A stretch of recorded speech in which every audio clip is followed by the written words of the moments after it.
Audio 3. Conversaciones en torno a la obra Campamento de la Uruguayana.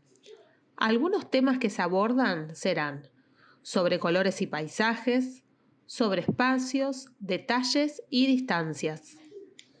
Estábamos entonces hablando de la serie del cuadro de Uruguayana, ¿verdad? Que vos, Joan, habías descrito, y entonces vos comentabas, Mari, esto de tu sensación respecto del cuadro, cómo había cambiado, ¿no? Sí, el cuadro en un principio, digamos, tuvo para mí en mi imaginación una forma.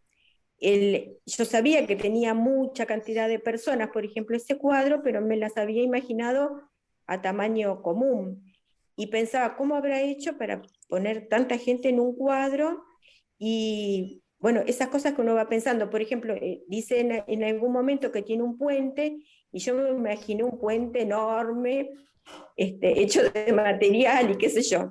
Y después, a medida que fui teniendo información y conciencia, digamos, de lo que estábamos hablando, eso se fue transformando. Por ejemplo, cuando supe que las personas que están ahí pintadas, entonces el cuadro tuvo otra visión, digámoslo así.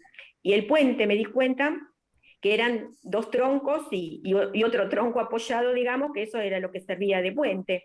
A medida que tenía información sobre el cuadro y lo pensaba y sabía un poquito de su historia y de muchas cosas que fueron describiéndose, fue tomando como un cuerpo que, bueno, ahora ya está, digamos, el cuadro imaginado, pero que se había transformado 2 o 3 veces más o menos, había transformado. La impresión que genera el cuadro es como que que es algo dinámico, que está. ¿Vieron cuando llegan a un espacio y se están armando las cosas para poder armar un campamento? Todos los preparativos son como para asentarse en ese lugar. Entonces son preparativos precarios. El puente son literal 2 troncos que parecen que están cortados recién y puestos de orilla a orilla. Y se nota que tiene un fin muy utilitario para trasladar cosas, no para que sea un puente que dure. De lo que sabemos de estas batallas es que tuvieron que recorrer un montón de caminos y territorios casi intransitables, porque habían arroyuelos, esteros, mucha maleza, monte. Entonces se nota bien que es algo que se está preparando el terreno para después armar el campamento o preparar el terreno cercano al campamento. Son situaciones de preparación, de preparativos. A mí lo que me pasaba en la primera lectura de la descripción del cuadro, la primera vez que escuché, digamos, la descripción y que ya se decía que incluía un número altísimo de soldados, me costaba imaginarme cómo cabían tantos soldados en un cuadro y no me podía imaginar. Y cuando me explicaron que cada soldadito no medía más de 5 milímetros, ahí la curiosidad que me surgió es cuánto detalle se puede definir en figuras tan chiquitas con un pincel, ¿no? O cómo están definidos los dibujos. Eso es una nueva curiosidad que se me generó con el detalle de que no miden más de 5 milímetros. Los cuadros tienen 40 de alto y Sí. 1,6 metros de ancho, o sea, tienen un tamaño considerable. No son de gran tamaño porque acá en el museo imagínense que tenemos cuadros de 6 metros, o sea, este es Claro. lo podría tomar y acarrear, no son estos que se necesitan 20 personas para bajarlo. Sí. Pero en ese metro de ancho entran un montón de personajitos muy pequeñitos, muy chiquititos, de esos 5 milímetros, pero lo que se puede llegar a lograr con un pincel son como posturas, gestos corporales. Nos da cuenta de qué bando están por el color de sus uniformes, de sus chaquetas. Y después la postura de acarrear algo, de llevar desde el abrigo un caballo, estar sentados en torno al fuego. Pero los rostros son manchitas, porque son un puntito.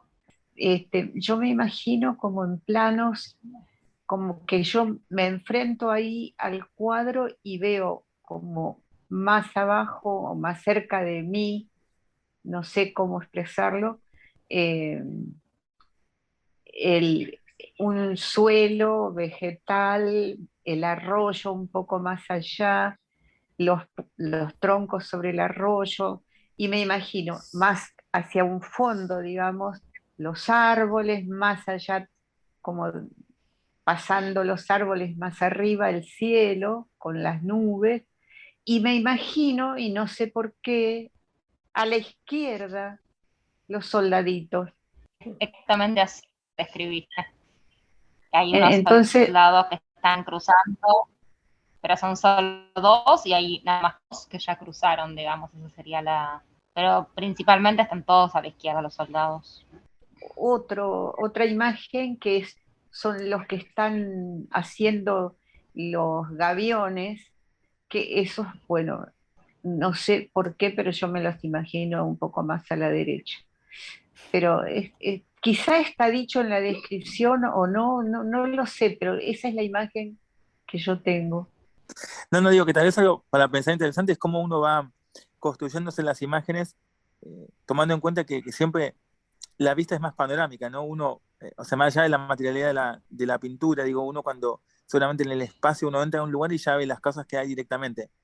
Con el tacto uno tiene que hacer parte por parte, más allá que también puede abarcar superficies más amplias, pero lo tiene que hacer en varias veces, digamos, ¿no?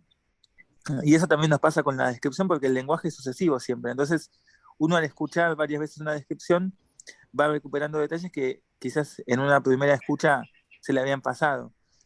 En las Sí, distancias, pensaba en las distancias y, sí. por ejemplo, cuando uno dice, bueno, hay muchos soldados, todos los que caben en el cuadro, casi como gestos, más que exactamente cuerpos, son gestos o posturas, pensaba, y es una pregunta más bien, si Cándido es más de pintar como en grupos y no tanto individualizar, porque no tenés tiempo, digo, no tenés espacio para individualizar. Hay un soldado que haga algo puntual, ¿no? Sino que son todos grupos, o la mayoría, ¿no? Ustedes nos podrán decir ahí.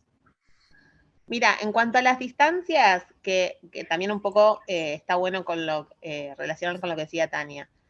Es como si estuviera Cándido en todas sus obras pintando en un lugar más elevado que los retratados. O sea, siempre parece como que está más arriba. Entonces tiene mucho espacio hasta llegar antes de los retratados. Es como que es una situación en que puede abarcar un territorio muy grande. Yo imagino, no soy muy buena con las distancias, pero imagino que en este cuadro hay como 5 cuadras o 3 cuadras de las que habitamos hoy en la ciudad de Buenos Aires, pero descampado. Se ve el arroyo y todo un descampado. Y del otro lado, ese bosque con árboles más densos. Y dentro, por debajo de ese bosque, hay situaciones, como dice Carlos, de grupos de soldados haciendo cosas. Pero lo interesante es que Cándido, dentro de esos grupos, a cada retratado le da una individualidad. Porque, por ejemplo, esos dos soldados que llevan una vara sostenida entre los dos hombros. Sí. Uno está caminando, como haciendo la fuerza, el empuje para ir más rápido, para el peso que les generan esos gaviones en el hombro, y otro está medio mirando el paisaje. Y así pasa con cada situación. Están alrededor del fuego, uno está leyendo, otro está concentrado mirando el fuego, otro está mirando el cielo, otro está juntando una escalera del piso, otro está en situación de estacar los palos en el piso. Entonces, son grupos de personas, pero para mí la genialidad de Cándido es que le aporta una individualidad a cada soldadito, aunque estén en grupos, haciendo diferentes situaciones con diferentes producciones, pero cada uno tiene su individualidad. Están como son acciones que se conocen en la medida en que él estuvo ahí, ¿no? Porque es tanta la aparición de la multiplicidad de acciones posibles que evidentemente habla de un conocimiento profundo del estar ahí, de la vida cotidiana. Y no es algo que te cuenten, digamos. Esa es una sensación que da también.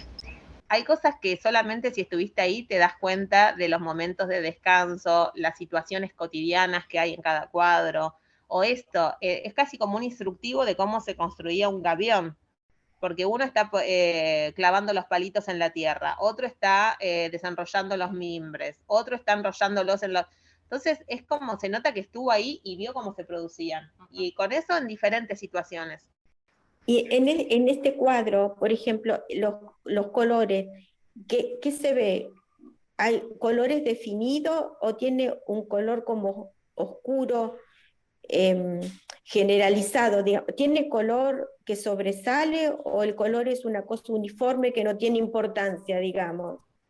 Más que los colores, yo creo que lo lindo, ahora Clary tal vez puede aportar algo más desde su experiencia, ¿no? Porque es como cada uno percibe el cuadro desde, me parece, desde lo que evoca o desde otros cuadros que tuvo la posibilidad de acercarse. A mí lo que me impacta es el trabajo con luces que hacen, porque el cielo es muy luminoso, o sea, se nota que es casi el mediodía parece, porque es una luz muy brillante.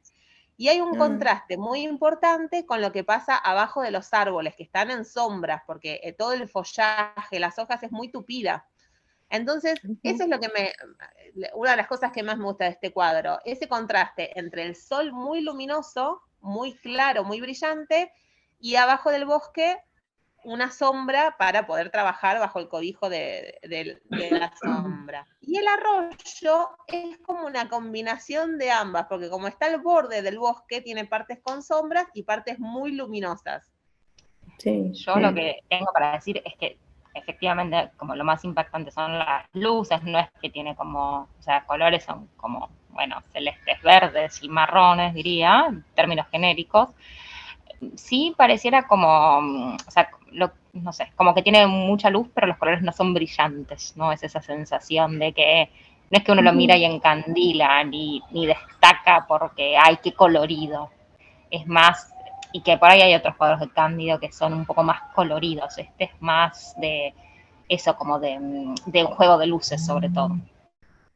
En un lugar donde hay bosque, bueno, nosotros no le decíamos bosque, le decíamos monte, pero que es esa vegetación, esos árboles tupidos cerca de un arroyo.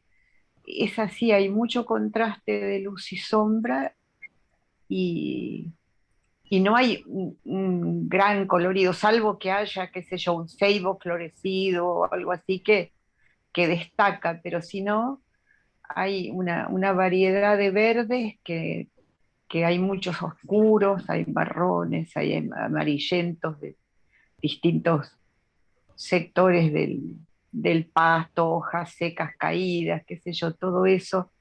No son paisajes que se destaquen por la brillantez de los colores.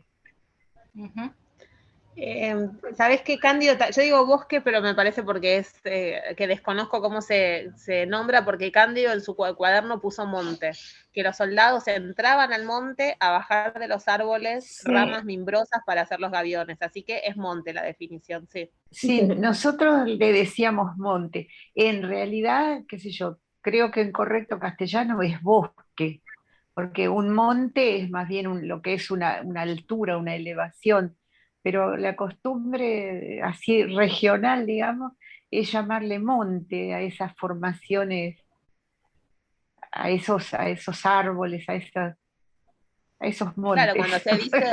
cuando se dice desmontar un terreno es sacar todo lo yuyo, la vegetación, los árboles, Sí, así que sería como eso. Se nota que es un lugar poco explorado por el hombre. Estos llegaron sí, acá y sí, empezaron a bajar ramas, pero no es que hay construcciones, ni viviendas, ni claro. ranchos, es un monte. Sí, nosotros le decimos monte a eso, a esa vegetación silvestre, todo eso es el monte. Uno va al monte y en el monte o va al arroyo y al lado de los arroyos siempre hay monte en este lugar. O sea, yo estoy pensando que es un territorio que se parece mucho a Uruguay, que es donde yo conozco, ¿no? Donde yo conocí, donde yo vivía cuando era chica. Y es muy probable porque es toda esa misma zona en un punto, ¿no? Sí, Está súper conectado. sí. Atención, porque yo estoy evocando mucho con todos estos comentarios sobre este cuadro recuerdos de infancia, ¿no? De mi pertenencia a un paisaje parecido a este que yo imagino en el cuadro. Y a mí me llamaba mucho la atención, me emocionaba directamente, y me emociona en la vocación la sombra de los árboles sobre los arroyos, cuando a pleno sol eh, un árbol o varios árboles dibujan la sombra sobre el arroyo y entonces se dan esos contrastes de luz y sombra sobre el agua. Y quiero saber si en el cuadro está eso representado. Justo la sombra está sobre la orilla, sobre el pasto, digamos. Y ahí hay como esta combinación de soldados trabajando a la sombra y otros que están trabajando al sol. Y esta situación que a mí me resultaba muy cómica, que algunos se sacaron la chaqueta y la pusieron a secar sobre las ramas de un tronco caído. Pero la sombra está en la parte del piso del no pasto. sobre el agua. No sobre el agua. Tal vez una hora después la sombra hubiera crecido y Claro, hecho claro. ese efecto tan dinámico, ¿no? De la sombra sobre el agua que está en movimiento, pero justo en este cuadro no. Lo que más se percibe del agua que es muy brillante, como si fuera que reflejara toda la luz del cielo. Que le está dando de pleno el sol, digamos. De pleno, sí. Un verdadero espejo de agua. Un espejo de agua, exacto.